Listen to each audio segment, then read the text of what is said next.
আজকের দারুন নূর কাজীবাড়ি দারুন নূর মডেল মাদ্রাসার ওয়াজ মাহফিলের এই খুব সুন্দরতম আয়োজনের সম্মানিত সভাপতি, কাজীবাড়ি জামে মসজিদের সম্মানিত মুতাওয়াল্লি মুহতারাম কাজী নুরুদ্দিন সাহেব, আজকের এই ওয়াজ মাহফিলের সম্মানিত আলোচকবৃন্দ, আজকের এই সুন্দর এই আয়োজনের উপস্থিত আমার সম্মানিত দিনী ভাই ও বোনেরা, সম্মানিত উপস্থিতি, সম্মানিত সুধী মণ্ডলী, শুরুতে আল্লাহ রাব্বুল আলামিনের অসংখ্য অগণিত অফুরন্ত শুকরিয়া আদায় করছি যে আল্লাহ রাব্বুল আলামিন মেহেরবানি করে কোরআনের এই বাগানে আমাদেরকে অল্প কিছু সময়ের জন্য এখানে একত্রিত হওয়ার, বসার এবং কিছু কথা শোনার জন্য তৌফিক দিয়েছেন। এজন্য আল্লাহ রাব্বুল আলামিনের শুকরিয়া আদায় করি। আলহামদুলিল্লাহ, আলহামদুলিল্লাহ হামদান কাসীরান তাইয়িবান মুবারাকান ফীহি হামদান কামা ইয়ালিকু বিজালালি ওয়াজহি ওয়া আযীমি সুলতানিহি। সম্মানিত হাজিরিন, সম্মানিত দিনী ভাই বোনেরা, রাত্র প্রায় 11:30টার কাছাকাছি হয়ে গিয়েছে। শীতের রাত অনেক গভীর হয়ে গিয়েছে, এজন্য আমি দীর্ঘ আলোচনা করব না। আপনারা দেখতে পেরেছেন যে অল্প কিছু সময়ের মধ্যেই এই দারুন নূর মডেল মাদ্রাসার নতুনভাবে যে যাত্রা শুরু হয়েছে, এটি অনেক লম্বা সময় নয়, হয়তো 2 বছরের কাছাকাছি হতে পারে, এই ধরনের 1 বছর, জি, মানে খুব অল্প সময়ের মধ্যে। আগে মাদ্রাসা ছিল, কিন্তু বিভিন্ন ঘাত প্রতিঘাত দিয়ে, বিভিন্ন মানে অবস্থা দিয়ে মাদ্রাসা অতিক্রম করার কারণে এক পর্যায়ে এই মাদ্রাসার সম্মানিত দায়িত্বশীল আমাদেরই অত্যন্ত প্রিয় ভাজন ভাই মুফতি শেখ আব্দুর রহমান আতাউল্লাহ এরা দায়িত্ব নিয়েছেন। আল্লাহ তাআলার মেহেরবানিতে আলহামদুলিল্লাহ খুব অল্প সময়ের মধ্যে আপনারা স্টুডেন্ট যেভাবে আমাদের সামনে পারফরমেন্স করেছে, যেভাবে সুন্দর উপস্থাপনা করেছে, আপনাদের কেমন লেগেছে? একটু কথা বলেন, কেমন লেগেছে? ভালো লেগেছে না? এটাই প্রমাণ করে যে আসলে প্রতিষ্ঠান চালু হয়েছে এবং প্রতিষ্ঠানে মানসম্পন্ন টিচার সহ ইতোমধ্যেই পড়ালেখা শুরু হয়েছে। আমি আশা করব ইনশাআল্লাহ তাআলা যদি প্রতিষ্ঠানের কোয়ালিটি রক্ষা করা যায়, টিচার দেয়া যায়, অবশ্যই প্রতিষ্ঠান উত্তরোত্তর অনেক মানসম্পন্ন একটি দ্বীনি প্রতিষ্ঠানে পরিণত হবে এবং এখান থেকে এক পর্যায়ে এমন কিছু আলেম বের হবেন যারা শুধু এই কাজীবাড়ি এলাকা নয়, শুধু উত্তরা এলাকা নয়, বরং সারা বাংলাদেশ নয়, সম্ভব হলে সারা পৃথিবীতেও তারা ইসলামের দাওয়াত মানুষের সামনে, আল্লাহর বান্দাদের সামনে তুলে ধরার জন্য চেষ্টা করবে। হবে কিনা ইনশাআল্লাহ? আপনারা কি মনে করেন? হবে ইনশাআল্লাহ, চেষ্টা করতে হবে। আমি শুরুতে আরেকটি বিষয় দৃষ্টি আকর্ষণ করছি, সেটি হচ্ছে আপনাদের কাছে মাদ্রাসার জন্য দানের একটা দরখাস্ত করা হয়েছে কিনা? হ্যাঁ, দানের একটা দরখাস্ত করা হয়েছে না? আপনারা কি আমার কথা বুঝতেছেন? দানের জন্য মাদ্রাসার একটা দরখাস্ত আপনাদের কাছে পেশ করা হয়েছে। আমি লক্ষ্য করেছি হয়তো অনেকেই মানে দানের ব্যাপারে মনে করছে যে অনেকেই দিয়েছেন, আলহামদুলিল্লাহ, আল্লাহ তাআলা সবার দানকে কবুল করুন, বলুন আমিন। কোনো সন্দেহ নেই এই মাদ্রাসা, এই দান, এগুলো কিয়ামত পর্যন্ত সদকায়ে জারিয়া হিসেবে আল্লাহ সুবহানাহু ওয়া তাআলা আপনাদের আমলনামার মধ্যে লিখে দিন, বলুন আমিন। আমি আপনাদেরকে অনুরোধ করব আমার বন্ধুগণ, মৃত্যুর পরে আল্লাহর বান্দাগণ যেই কাজের জন্য আফসোস করবে, যে কাজটি করার জন্য আল্লাহর বান্দাগণ আবার দুনিয়াতে ফিরে আসার জন্য আল্লাহ রাব্বুল আলামিনের কাছে দরখাস্ত করবে, যেই কাজের জন্য আল্লাহ রাব্বুল আলামিনের কাছে দরখাস্ত করবে এবং আফসোস প্রকাশ করবে, সেই কাজটি হচ্ছে দুনিয়াতে যারা দান করতে পারেনি, দানের একটা সুযোগ ছিল কিন্তু দান করতে পারেনি, তারা মৃত্যুর পরে আবার আফসোস করবে আল্লাহ রাব্বুল আলামিনের কাছে, হে আল্লাহ, লাউ আখারতানি ইলা আজালিন করিব, যদি অল্প কিছু সময় আমাকে অবকাশ দিতেন, অল্প কিছু দিন যদি আমাকে সুযোগ করে দিতেন, ফাআসাদ্দাক, তাহলে আমি কিছু সদকা করতে পারতাম, কিছু দান করতে পারতাম। এই আয়াতের তাফসীরের মধ্যে সমস্ত আহলুত তাফসীর উল্লেখ করেছেন সদকায়ের জন্য কেন আফসোস করবে? সালাত হচ্ছে ফরজ ইবাদত, সালাতের জন্য আফসোস করবে না। সিয়াম হচ্ছে ফরজ ইবাদত, সিয়ামের জন্য আফসোস করবে না। হজ হচ্ছে ফরজ ইবাদত, হজের জন্য আফসোস করবে না। একথা বলবে না, হে আল্লাহ যদি আমাকে একটু সুযোগ দিতেন তাহলে আমি দুনিয়াতে ফিরে গিয়ে আবার হজ আদায় করতাম। হে আল্লাহ যদি আমাকে একটু সুযোগ দিতেন তাহলে আমি দুনিয়াতে ফিরে গিয়ে একটু নামাজ আদায় করতাম, 10 রাকাত সালাত আদায় করে আসতাম। এটা বলবে না, বরং বলবে আল্লাহ যদি আমাকে একটু সুযোগ দেন, একটু অবকাশ দেন, ফাআসাদদাক, তাহলে আমি সদকা করতাম, ওয়া আকুম মিনাস সালিহিন,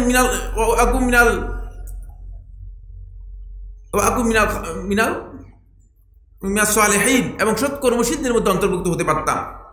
এই যে আল্লাহ রাব্বুল আলামিনের কাছে আফসোস করবে, এর কারণ হচ্ছে একটাই, সেটা হচ্ছে কিয়ামতের দিন যারা একেবারে কবর থেকে আরম্ভ করে হাসরের ময়দান পর্যন্ত যারা সবচেয়ে বেশি আল্লাহ রাব্বুল আলামিনের আযাব থেকে নিরাপত্তা লাভ করবে, তারা হচ্ছে ওই সমস্ত ব্যক্তিরা যারা আল্লাহ প্রদত্ত সম্পদ থেকে আল্লাহর রাস্তায় দান করতে পেরেছে। এই মর্যাদা তখন কিয়ামতের দিন আমি আপনি দেখব। আমরা যারা দান করতে পারিনি, আমরা যারা আজকের এই প্রোগ্রামে দিতে পারিনি, তখন আমাদের আফসোস হবে।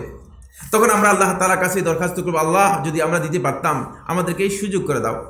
আমি আশা করব যে সমস্ত ভাইরা আজকের এই অনুষ্ঠান দিতে পারেননি, ইনশাআল্লাহ তাআলা প্রতিষ্ঠান থাকবে, আপনারাও আছেন, আপনারা আরও দান করবেন তো ইনশাআল্লাহ, আপনারা আরও দান করবেন।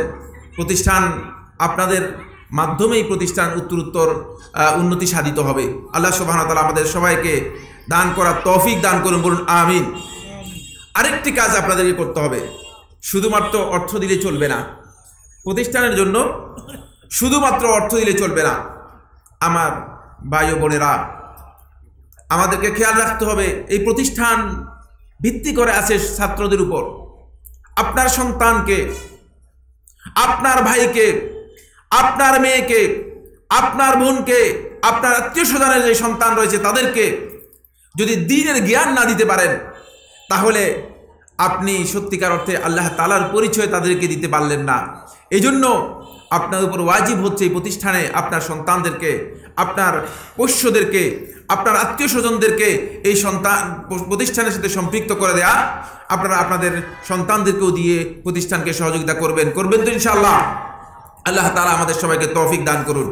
আপনারা আরেকটু সময় দিলে আমি কথা বলবো কিনা আপনারা কি মনে করেন? কথা বলবো না আপনারা উঠে যাবেন?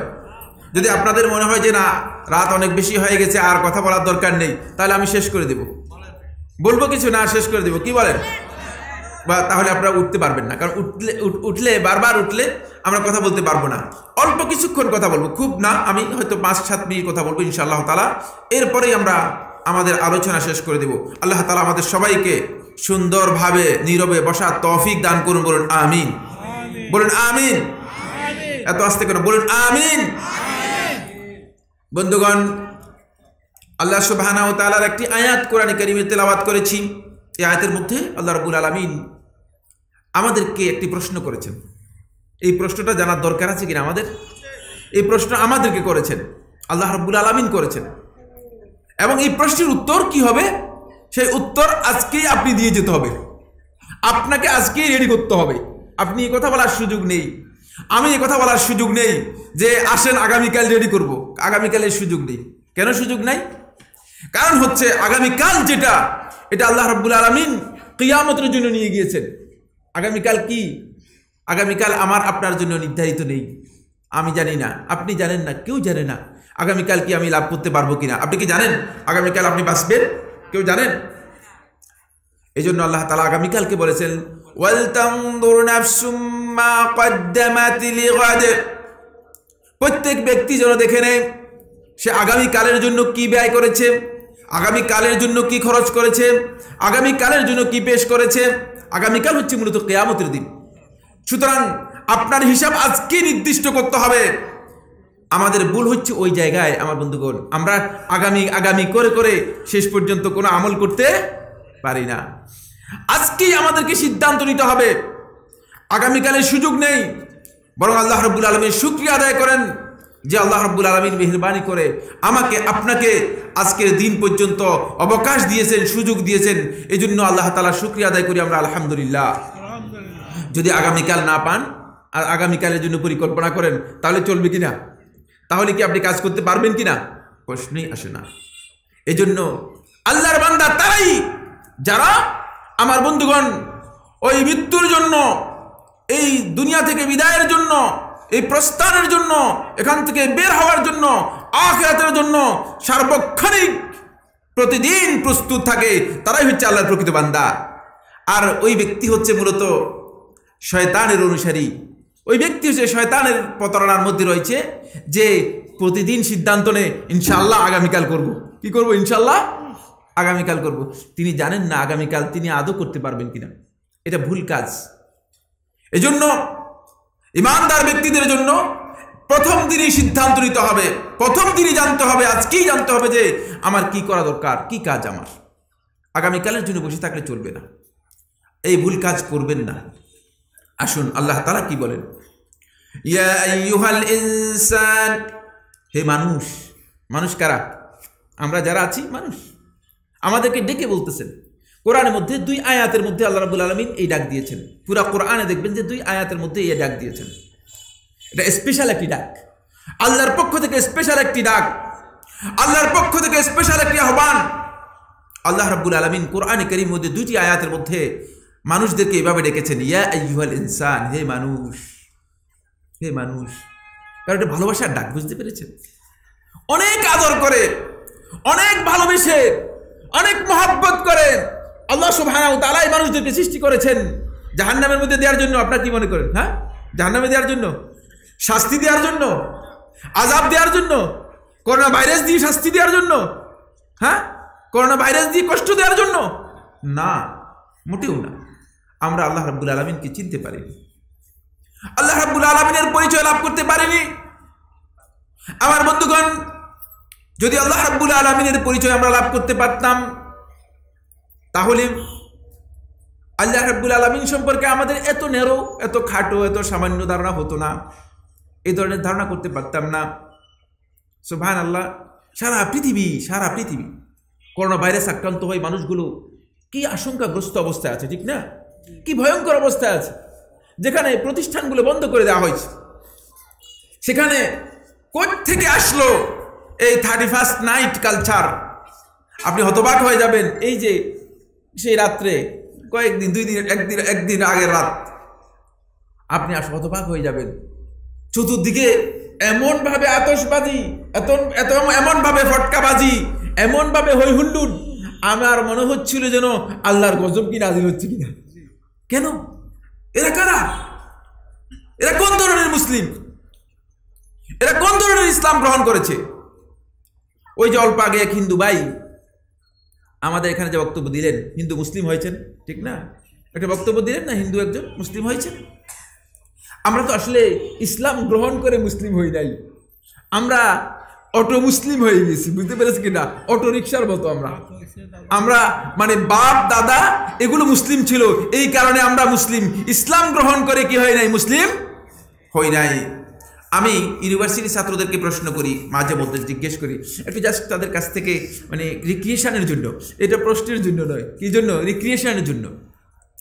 আমি তাদেরকে জিজ্ঞেস করি যে তোমরা কত সালে ইসলাম গ্রহণ করেছো? এর উত্তর দিতে পারবে কিনা? আপনারা কি মনে করেন পারবে? কারণ তারা তো আসলে ইসলাম গ্রহণ করে নাই, তারা কিভাবে বলবে যে আমরা ইসলাম গ্রহণ করেছি? তারপর বলে যে তোমরা তো এখন ইসলামে গ্রহণ করো নাই, তাহলে মুসলিম হবা কিভাবে? আমার বন্ধুগণ, এটি হাসির বিষয় নয়, হাসবেন না। অনেক গুরুত্বপূর্ণ প্রশ্ন আজকে মুসলিমদের কাছে। এই অটোমেটিক কোন ইসলাম হওয়ার সুযোগ ইসলামের মধ্যে নেই। ইসলাম অটোমেশনের কাজ নয়, এমনি অটোমেটিকলি আপনি মুসলিম হয়ে যাবেন। যেহেতু আপনার দাদা মুসলিম ছিল, আপনার বাবা মুসলিম ছিল, আপনার মা মুসলিম ছিল, এভাবেই মুসলিম হয়ে গিয়েছেন।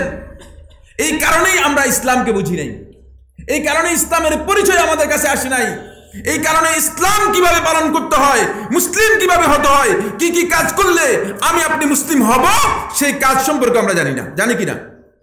রাগ করবেন না, বলবেন যে সাইফুল্লাহ ভাই আপনি কি বলতেছেন? আমরা তো নামাজ পড়ি, রোজা রাখি, হজ করি, তাহলে আমরা মুসলিম হয়ে গেছি।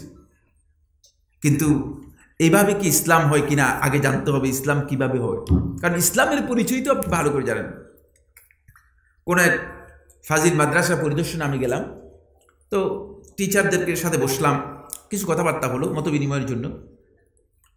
কথাবার্তার পর আমার আলোচনা শেষ করে দেবো, এই কথার পরেই শেষ করে দেবো। আপনারা মানে বিরক্ত হওয়ার কারণে, বিরক্ত হচ্ছেন কিনা, শেষ করে দেবো, যে রাগ করেন না আপনারা যে আমি দীর্ঘ আলোচনা করি না, আর রাতও বেশি হয়ে গিয়েছে। তো যেটি বলতেছিলাম যে একটা মাদ্রাসায় ভিজিটে গেলাম, ফাজিল মাদ্রাসা তো বুঝেন ডিগ্রি লেভেলের, তাহলে নিম্ন পর্যায়ের মাদ্রাসা নয়, বুঝতে পেরেছেন, ডিগ্রি লেভেলের মাদ্রাসা। তো মাদ্রাসায় আমরা ভিজিটে গেলাম, তখন মাদ্রাসার টিচারদেরকে নিয়ে বসে কিছু মত বিনিময় করতেছিলাম। আমি টিচারদেরকে প্রশ্ন করলাম যে আমি আসলে কঠিন কোনো প্রশ্ন করে একটা বিষয় আপনাদের কাছে একটু জাস্ট একটু ইনফরমেশন নিতে চাই, একটু জানতে চাই। সেটা হচ্ছে আপনাদের মধ্যে কেউ কি আমাকে ইসলাম কাকে বলে একটু পরিচয় করে দিতে পারবেন কিনা?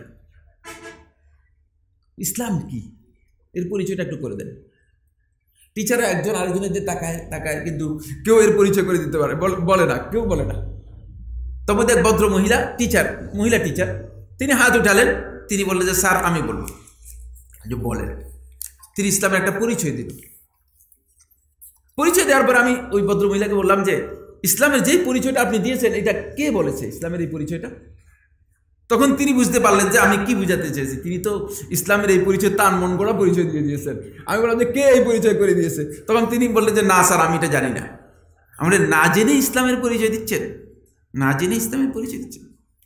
আমার বন্ধুগণ, আজকে আমরা যে মুসলিম যারা আছি, ওই যে আমার এই ভাই যে বক্তব্য শুরু করেছিলেন সেখানে শেষ করেছেন যেই জায়গায়, সেখান থেকে বলতে চাই, আজকে আমরা যারা মুসলিম আছি নিজেদেরকে মুসলিম পরিচয় দিচ্ছি, মুসলিম আইডেন্টি কার্ড নিয়ে আমরা ঘুরতেছি, মুসলিম পাসপোর্ট নিয়ে আমরা ঘুরতেছি, পাসপোর্টের কারণে মুসলিম, আইডেন্টি কার্ডের কারণে মুসলিম, নিজের পরিচয় দিচ্ছি মুসলিম হিসেবে। কিন্তু ইসলামের পরিচয় যদি আমাদের কাছে জানতে চাওয়া হয়, ইসলাম কাকে বলে, ইসলামের সংজ্ঞা কী হবে, ইসলামের ডেফিনেশন কী হবে, তাহলে ইসলামের পরিচয় আমাদের মধ্যে অনেক আছে যারা দিতে পারবে না, ঠিক কিনা? অনেকেই পারবে, অনেকেই জানা নেই, অনেকেই জানা। আফসোস বলে এই কারণেই ওই মুসলিমের সন্তানই ওই কাজ করতে পারে, ওই কাজের মধ্যে ইনভলভ হতে পারে যেটি আল্লাহ এবং তার রাসূলের সাথে মোটেও মানায় না, আল্লাহ এবং তার রাসূলের নির্দেশের সাথে যেটি কোনোভাবেই সামঞ্জস্য হয় না। বুঝতে পেরেছেন কিনা? নাহলে কে কিভাবে এই কাজ করতে পারে, এই কাজ কিভাবে করতে পারে? আসুন আমি কোরআনের আয়াতের অর্থটা করে শেষ করে দিচ্ছি। আল্লাহ রাব্বুল আলামিন ইরশাদ করেন, আমাকে আপনাকে লক্ষ্য করে বলতেছেন, ইয়া আইয়ুহাল ইনসান, হে মানুষ। মানুষকে আল্লাহ তাআলা জাহান্নামে দেওয়ার জন্য, আযাব দেওয়ার জন্য সৃষ্টি করেন নাই। এই সমস্ত মানবকুলকে যদি আল্লাহ রাব্বুল আলামিন জান্নাতে দিয়ে দেন, আপনারা মনে করেন জান্নাতের মধ্যে জায়গা হবে না? ব্যাপারটা এমন কিনা? হ্যাঁ, না। যদি সবাইকে জাহান্নামের মধ্যে নিক্ষেপ করেন তাহলে জাহান্নামের মধ্যে জায়গা হবে না, ঠেলাঠেলি ধাক্কাধাক্কি শুরু হয়ে যাবে। ব্যাপারটা এমন কিনা? জাহান্নামের মধ্যে ধাক্কাধাক্কি হবে কিনা? না। জাহান্নামের মধ্যে জাহান্নামীদেরকে যখন দেয়া হবে, জাহান্নামীরা যখন জাহান্নামের মধ্যে চলে যাবে, তখন আমার আল্লাহ সুবহানাহু ওয়া তাআলা জাহান্নামকে, আল্লাহ রাব্বুল আলামিন জাহান্নামকে প্রশ্ন করবেন, হালিম তালাআতি, হে জাহান্নাম তোমার যথেষ্ট হয়ে গেছে কিনা, তুমি পুড়ে গেছো কিনা, মানে পুড়তে পারছো কিনা, মোটামুটি চলে কিনা, তোমার পুড়ছো কিনা? তখন জাহান্নাম সে পূর্তি হলো না, পরিপূর্ণ হলো না, তখন জাহান্নাম বলবে হাল মিন মাজিদ, আমার রব আরো কিছু দেন, আছে কিনা অতিরিক্ত। বুঝতে পেরেছেন? সুতরাং ধাক্কাধাক্কি হবে না। কিন্তু আমার আল্লাহ রাব্বুল আলামিন চান না এই মাখলুকাতের মধ্যে যাদেরকে আল্লাহ রাব্বুল আলামিন তার ইবাদতের জন্য সৃষ্টি করেছেন, আল্লাহ রাব্বুল আলামিন চান না এক ব্যক্তিকেও, এক বান্দাকেও আল্লাহ রাব্বুল আলামিন জাহান্নামে দিবেন, চান। এই জন্যই আল্লাহ রাব্বুল আলামিন ক্ষমার যতগুলো দরজা আছে, দেখেন না, প্রত্যেকটি ইবাদতের মধ্যে ক্ষমার কথা রয়েছে কিনা? প্রত্যেকটি ইবাদতের মধ্যে ক্ষমার কথা রয়েছে। ক্ষমার যতগুলো দরজা আছে আমার আল্লাহ সুবহানাহু ওয়া তাআলা ক্ষমার দরজাগুলোকে ওপেন করে দিয়েছে, সকলের জন্য উন্মুক্ত করে দিয়েছে। যেই যে দিক থেকে পারো ক্ষমা নিয়ে নাও, ক্ষমা নিয়ে নাও। আর যদি ক্ষমা নিতে না পারেন তাহলে আপনাকে আমাকে আল্লাহ রাব্বুল আলামিন রিজিক দিয়েছেন, আল্লাহ রাব্বুল আলামিনের পক্ষ থেকে টাকা দিয়েছেন, বলছে যে কিছু আমাকে ইনকাম করে অতিরিক্ত দাও, অ্যাডভান্স দাও। আমি যদি এখানে এখন সবাইকে বলি যে আপনারা যদি এখানে আমার স্টেজে এসে 500 টাকা করে রেখে যান, তাহলে আগামীকাল আপনাদের সবাইকে 1500 টাকা করে দিবে, এখানে সবাই দিবে না? 500 টাকা করে এখানে দিয়ে যাবে না? সবাই দিয়ে যাবে। যার কাছে টাকা নেই তিনি আরেকজন থেকে ঋণ করে 500 টাকা করে কি করবে এখানে দিয়ে যাবে না? অবশ্যই দিবে। আমি যদি এই কথা বলি, আসেন 500 টাকা করে এখানে স্টেজে দিয়ে যান, আগামীকাল সবাইকে নাম লিস্ট ধরে ধরে সবাইকে 1500 টাকা করে ফেরত দেওয়া হবে, কেউ বাকি থাকবে না। সুবহানাল্লাহ। আমার এই কথাকে বিশ্বাস করতে পারলেন? আমার আল্লাহ তাআলা কোরআনের মধ্যে বলতেছেন, ওয়া মা আনফাকতুম মিন শাইইন ফাহুয়া ইউখলিফুহ। তোমরা যা খরচ করবা, যা তোমরা ব্যয় করবা, যা আমার জন্য অ্যাডভান্স করবা, ফাহুয়া ইউখলিফুহ, সেটা তোমার ব্যালেন্স হবে, তোমার অ্যাকাউন্টে জমা হবে। আল্লাহ রাব্বুল আলামিন কিয়ামতের দিন সেটাকে বহু গুণে বৃদ্ধি করে দিয়ে দিবেন, বহু গুণে বৃদ্ধি করে দিবেন, বহু গুণে বৃদ্ধি করে দিবেন। ইমাম তিরমিজি তার সুনানের মধ্যে হাদিসের মধ্যে বর্ণনা করেন, রাসূলুল্লাহ সাল্লাল্লাহু আলাইহি ওয়াসাল্লাম ইরশাদ করতেছেন যে আল্লাহ তাআলা এটাকে রিসিভ করেন, এই টাকা এই যে মুফতি আব্দুর রহমানের হাতে দিয়েছেন, অথবা মাদ্রাসার প্রিন্সিপালের হাতে দিয়েছেন, অথবা মুতাওয়াল্লির হাতে দিয়েছেন, আল্লাহর কসম করে বলছি রাসূলুল্লাহ সাল্লাল্লাহু আলাইহি ওয়াসাল্লাম হাদিসের মধ্যে বলতেছেন আল্লাহ রাব্বুল আলামিন ডান হাত দিয়ে সেটাকে কবুল করেন, গ্রহণ করেন। সুতরাং এই দানের বিষয়কে এত ক্ষুদ্র করে দেখবেন না। আমাদের অন্তরটা ঈমান দিয়ে পরিপূর্ণ হতে পারেনি। আমাদের অন্তর যদি ঈমান দিয়ে পরিপূর্ণ হতো, ইসলাম সম্পর্কে যদি আল্লাহ এবং তার রাসূলের পরিচয় যদি আমরা লাভ করতে পারতাম, তাহলে আমাদের এই অবস্থা হতো না। আসেন, ইয়া আইয়ুহাল ইনসান, হে মানুষ, আমাকে আপনাকে ডেকে বলতেছে, মা গাররাকা বিরাব্বিকাল কারীম, তোমার মহিমান্বিত রবের ব্যাপারে কিসে তোমাকে প্রতারিত করছে? আল্লাহর ব্যাপারে তোমাকে কিসে প্রতারিত করছে? আপনি দেখেন না, আমাদের প্রশ্ন উত্তর দিতে হবে। কি কারণে আপনি এত প্রতারণার মধ্যে পড়ে যাচ্ছেন? আল্লাহর ব্যাপারে যখন আল্লাহর কথা বলা হয়, যখন দ্বীনের কথা বলা হয়, যখন ইসলামের কথা বলা হয়, যখন আল্লাহর রাস্তায় দানের কথা বলা হয়, যখন আল্লাহর রাস্তায় আসার কথা বলা হয়, তখন আমরা আস্তে আস্তে করে পিছটান হই, আস্তে আস্তে করে মানে পিছনের দিকে চলে যাচ্ছে। এখানে এখন যদি গান হতো, অথবা মানে আল্লাহ না করুক নাউজুবিল্লাহ মিন যালিক, মানে অন্য কিছু হতো, তাহলে আপনি দেখতেন যে এখানে জায়গা নেই, এরকম অবস্থা হয়ে যেত। কি বলেন কি না? হ্যাঁ, ওই তাদেরকে শয়তান কি করতো? চতুর্দিক থেকে এনে এখানে বসে রাখতো। শয়তান যাওয়ার জন্য তাদেরকে কি করতো না? মোটেও সুযোগ করে দিত না। কিন্তু এখান থেকে শয়তান কিভাবে লোকদেরকে বের করা যায়, একজন একজন করে কিভাবে এখান থেকে তুলে নেওয়া যায়, এই কাজের দায়িত্ব কে নিয়েছে? শয়তান এই কাজের দায়িত্ব নিয়েছে। ফলে আস্তে আস্তে করে, আগে তো লোক পুরাই ছিল, এখন আস্তে আস্তে করে মনে করেছে যে না, আর দরকার নেই, এই হুজুর কি বলবে, যা বলছে বলছে, কোনো সন্দেহ নেই, যা ওয়াজ হয়েছে, যা আলোচনা হয়েছে, খুবই গুরুত্বপূর্ণ আলোচনা হয়েছে। কিন্তু আমার বন্ধুগণ, আমার আল্লাহ তাআলা একটি প্রশ্ন করতেছেন, ইয়া আইয়ুহাল ইনসানু মা গাররাকা বিরাব্বিকাল কারীম, তোমার রবের ব্যাপারে কিসে তোমাকে প্রতারিত করছে? কিভাবে তুমি প্রতারিত হচ্ছ? তোমাকে তো এই কাজের জন্য তৈরি করা হয়নি, এই কাজের জন্য তোমাকে দায়িত্ব দেওয়া হয়নি, এই কাজ তোমাকে করতে বলা হয়নি, কেন তুমি অন্যদিকে চলে যাচ্ছ? আমাদেরকে কিসের জন্য তৈরি করা হয়েছে, কিসের নির্দেশ দেওয়া হয়েছে, কিন্তু আমরা কোন দিকে চলে যাচ্ছি? আমরা কোন দিকে চলে যাচ্ছি? আমাদেরকে কে প্রতারিত করতেছে? আপনি একটু ভালো করে লক্ষ্য করুন। এই আয়াতের তাফসীরের মধ্যে হাফিজ ইবনে কাসীর দিমাশকি রাহমাতুল্লাহ আলাইহি তার তাফসীরের মধ্যে উল্লেখ করেন, তিনি বলেন, সুবহানাল্লাহ, আল্লাহ তাআলা নিয়ামত দিয়েছেন, অসংখ্য নিয়ামত দিয়েছেন। তার মধ্যে একটা নিয়ামত হচ্ছে সুস্থতা। একটা ব্যক্তি যখন সুস্থ সবল ব্যক্তি, তখন আপনি দেখেন সুস্থ ব্যক্তি, তাকে বলেন ভাই সালাত নামাজে আসেন, সালাতে আসেন, ভাই আল্লাহর এই কথাটা আল্লাহর এই দিনের কাজের জন্য আসেন, একটু দাওয়াতি কাজ করেন। বলে ভাই আমার সময় নেই, অনেক ব্যস্ত, সময় নেই, ঠিক কিনা? দেখবেন যে বলে আমার সময় নেই, আমার ব্যস্ততা আছে, আমার সময় নেই। আরেকজন ব্যক্তিকে দেখেন অপোজিটে, বিপরীতে, অসুস্থ ব্যক্তি, হসপিটালে বসে আছে, হসপিটালের মধ্যে কাতরাচ্ছে, সারাক্ষণ আল্লাহ আল্লাহ আল্লাহ আল্লাহ বলতেছে, আল্লাহ তাআলা জিকির করতেছে, পুরো উল্টা। সুস্থ ব্যক্তির জন্য প্রয়োজন ছিল, যেহেতু আল্লাহ তাআলার নিয়ামতকে ভোগ করতেছে, সুস্থ ব্যক্তি আল্লাহ রাব্বুল আলামিনের কথা স্মরণ করার কথা ছিল, আল্লাহ তাআলাকে ডাকার কথা ছিল, আল্লাহর বিধানকে পালন করার কথা ছিল, আল্লাহর দিকে মানুষকে আহ্বান করার কথা ছিল, আল্লাহর ইবাদতের জন্য এগিয়ে আসার কথা ছিল। কিন্তু সুস্থ ব্যক্তি আসতেছে না, অসুস্থ ব্যক্তি মানে হসপিটালের বেডের মধ্যে বসে আল্লাহ আল্লাহ আল্লাহ ক্ষমা করে দাও, আল্লাহ মাফ করে দাও, যেহেতু আল্লাহ তাআলার নিয়ামত থেকে মাহরুম হয়ে গেছে। এখন সে বুঝতে পেরেছে যে কত কঠিন একটা অবস্থার মুখোমুখি হয়ে গেছে। দেখেন, আল্লাহ তাআলার নিয়ামতকে আমরা এভাবে মর্যাদা দিতে পারি নাই, ফলে আমরা প্রতারিত হয়ে গিয়েছি। আমরা সবচেয়ে বেশি প্রতারিত হয়েছি এই কাজে যে আল্লাহ তাআলা আমাকে সুস্থ রাখলেন, অথচ আল্লাহর ইবাদত করছি না। আল্লাহ রাব্বুল আলামিন যদি আপনাকে অভাব দিতেন, একটু ভালো করে খেয়াল করেন, যদি আপনার অভাব থাকতো, আজকে যদি আপনার টাকা পয়সার অভাব থাকতো, খাবারের কষ্ট থাকতো, জীবিকার কষ্ট থাকতো, জীবনযাপনের কষ্ট থাকতো, তাহলে আপনি সব সময় আল্লাহর কথা আপনি স্মরণ করতেন। আল্লাহ দেখেন, আপনি ফকির মিসকিন আছে, ফকিররা লা ইলাহা ইল্লাল্লাহ কালিমাতুত তাওহীদকে তারা ভিক্ষার জন্য ব্যবহার করতেছে। নাউযুবিল্লাহি মিন যালিক। যদি এটা ভিক্ষার কালেমা নয়, আমরা যখন আওয়াজ শুনি, বাসার মধ্যে অনেক সময় দেখা যায় যে লা ইলাহা ইল্লাল্লাহ, লা ইলাহা ইল্লাল্লাহ আওয়াজ করতেছে, উদ্দেশ্য হচ্ছে ভিক্ষা। আউযুবিল্লাহি মিনাশ শাইতানির রাজিম। এটা ভিক্ষার কালেমা নয়, এটা তাওহীদের কালেমা। দুর্ভাগ্যের বিষয় হচ্ছে এই তাওহীদের কালেমাকে আমাদের সমাজের মধ্যে কিছু মানুষ এটাকে ভিক্ষার কালেমায় রূপান্তরিত করে ফেলেছে। অভাবের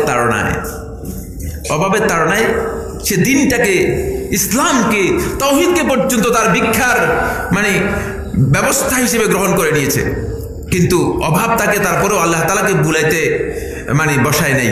কিন্তু আপনার কাছে সম্পদ আছে, মাশাআল্লাহ, গাড়ি আছে, বাড়ি আছে, সব কিছু আছে, চাকরি আছে, ব্যবসা আছে, আপনি সীমা লঙ্ঘন করে যাচ্ছেন। এটি আল্লাহ তাআলার ক্ষেত্রে আপনি প্রতারিত হচ্ছেন।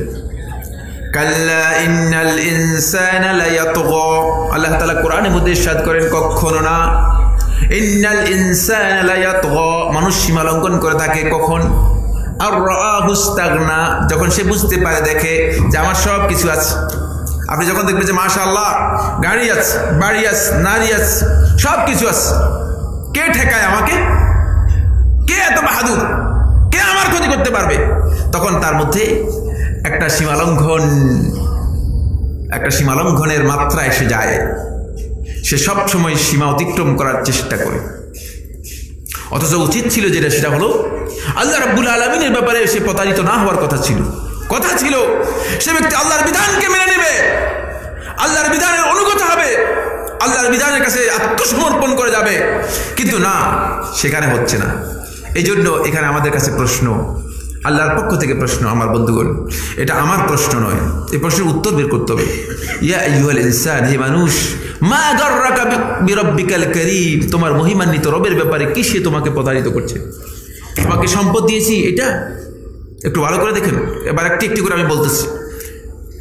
এটা মুকাতিল ইবনে হাইয়ান রাহিমাহুল্লাহ তাআলা তার তাফসীরের মধ্যে উল্লেখ করেন। তিনি বলেন যে এই সব কিছুই মূলত আজকে আমাদের সামনে প্রশ্ন থেকে যাবে।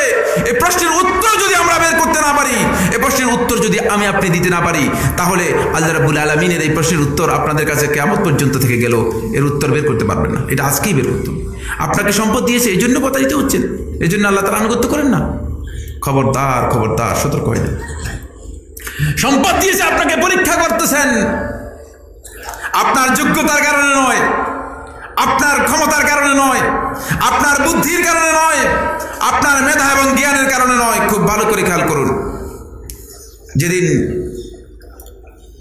ওই কারুন বলেছিল তার সম্পদের জন্য, বলেছিল ইন্নামা উতিতুহু আলা ইলম, আমি আমার জ্ঞানের কারণে এই সম্পদ পেয়েছি। তোমরা মিয়া, তোমাদের বুদ্ধি কই? তোমাদের কি বুদ্ধি আছে? বুদ্ধি থাকলে তো তোমাদেরও সম্পদ হতো। তখন আমার আল্লাহ রাব্বুল আলামিন সেদিন থেকে তাকে শিক্ষা দিয়ে দিয়েছে যে তোমার যে বক্তব্য তুমি দিচ্ছ এটা সঠিক নয়। আমার বন্ধুগণ, সম্পদের কারণে আমরা যদি প্রতারিত হই তাহলে আমরা ক্ষতিগ্রস্ত। এটা আল্লাহ দিয়েছেন।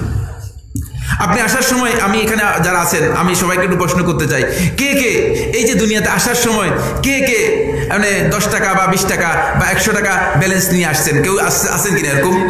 আনছেন? টাকা তো দূরের কথা, যদি পরনের কাপড়টা নিয়ে আসতে পারতেন তাহলে আল্লাহর শুকরিয়া আদায় করতেন, ঠিক কিনা? পরনের কাপড়টা নিয়ে আসছেন কিনা? কিচ্ছু নিয়ে আসতে পারেন, একেবারেই খালি হাতে এসেছেন। ওই কথা আমার রব, আমার আল্লাহ সুবহানাহু ওয়া তাআলা বারবার আমাকে আপনাকে স্মরণ করে দিচ্ছে, ওয়া মিম্মা রাযাকনাহুম ইউনফিকুন, যে রিজিক আমি দিয়েছি সেই রিজিক থেকে তোমাদের খরচ করতে বলছে। আপনাকে আমাকে দিয়েছেন, এই জন্য খরচ করতে বলতেছেন, এমনি নয়।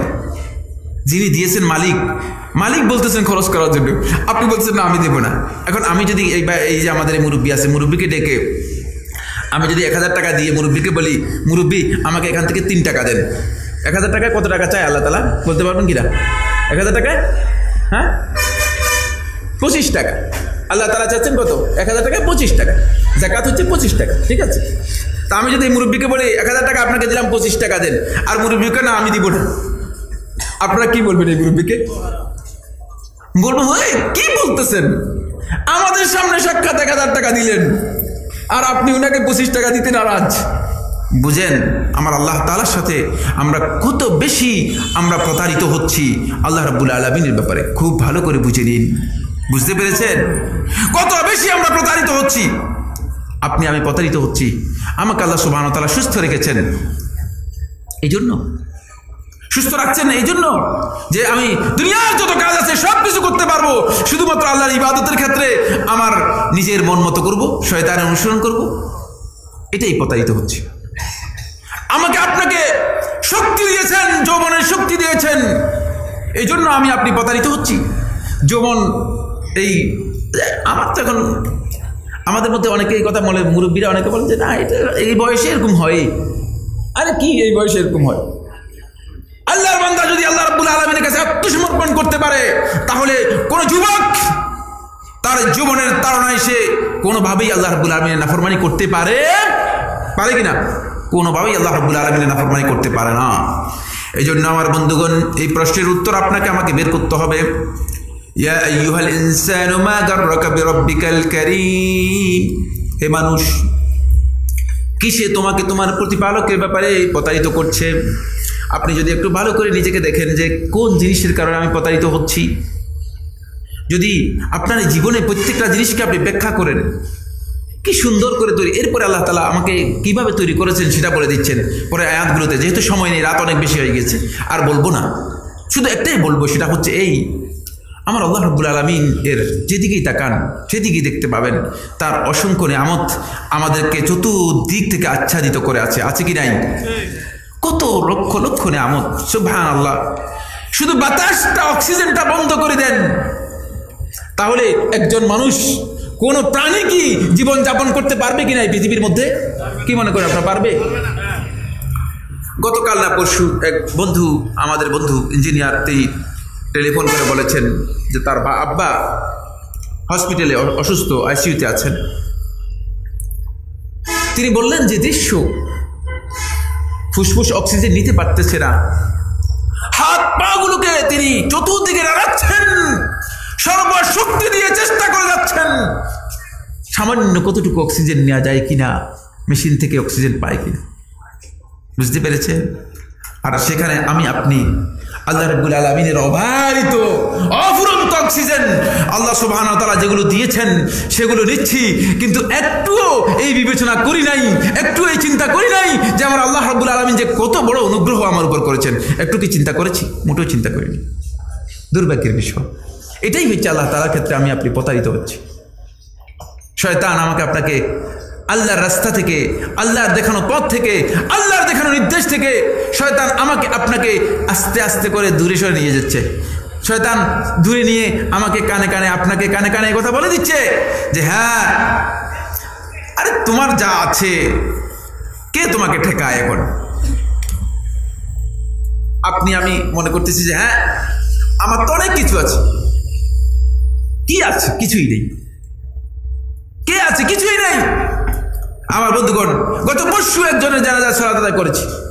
রিকশায় যাচ্ছেন, রাস্তা পার হচ্ছেন, ট্রাক উপর দিয়ে চলে গিয়েছে, ভদ্র মহিলা, কারো কিছুই নেই। হতে পারে 1 সেকেন্ডের মধ্যেই আপনার সবটাই শেষ হয়ে যাবে।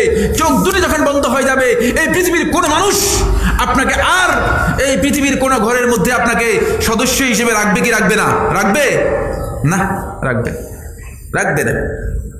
সুতরাং একটু ভালো করে দেখুন, আল্লাহ তাআলার ব্যাপারে যেন আমরা প্রতারিত না হই।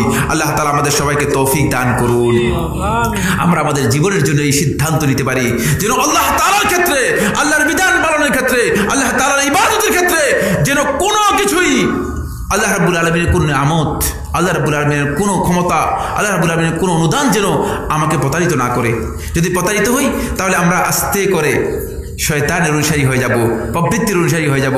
আল্লাহ তাআলা, আল্লাহ এবং তার রাসূলের অনুসারী হতে পারবো না। আল্লাহ সুবহানাহু ওয়া তাআলা আমাদের সবাইকে তৌফিক দান করুন।